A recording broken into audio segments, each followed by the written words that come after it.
President Barack Obama has signed a controversial defense bill that basically allows the indefinite detention of terror suspects. The U.S. president said he had serious reservations on some provisions regarding the treatment of detainees. But as Maria LaHood reports, during his time in office, Obama's shown he's not always good to his word. Long before he became U.S. president or a Nobel Peace Prize winner, Barack Obama was a constitutional law professor. We have never been more energized and united in our desire to take this country in a new direction.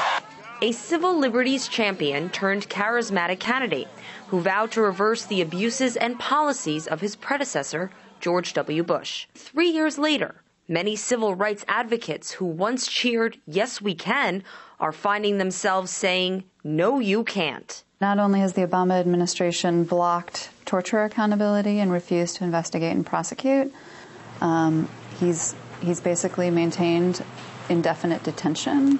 He's revived military commissions. And as we've seen as well, he has expanded targeted killings.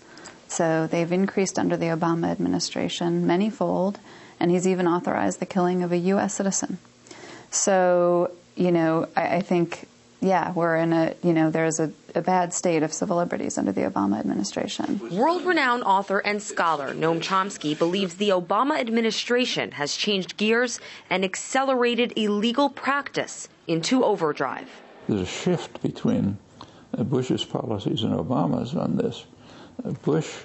Bush's policy was to kidnap people, whatever you thought about them, take them to Guantanamo or Bagram or some other torture chamber and try to extract some information out of them. Obama's policy is just to kill them. They're killing them all over the world, and the bin Laden assassination was a case in point. Another is the targeting drone killing of Anwar al-Awlaki, an American-born cleric. U.S. drone strikes during Obama's first 2 years in office exceeded the total carried out during Bush's tenure. President Obama described al-Awlaki as the leader of external operations for al-Qaeda in the Arabian Peninsula. Human rights groups, which voiced international opposition against Bush counterterrorism policies, quickly condemned the al-Awlaki killing.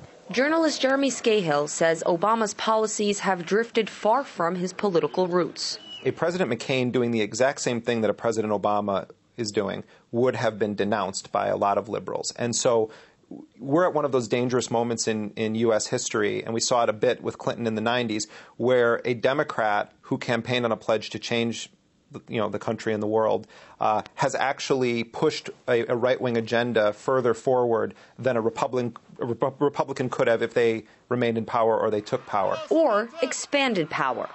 As Obama gears up for his re-election campaign, civil liberty groups that believed his words the first time around are now left to judge the commander-in-chief on his actions. America's democracy is represented by a president who studied and taught the rule of law and is now armed with the duty to carry it out.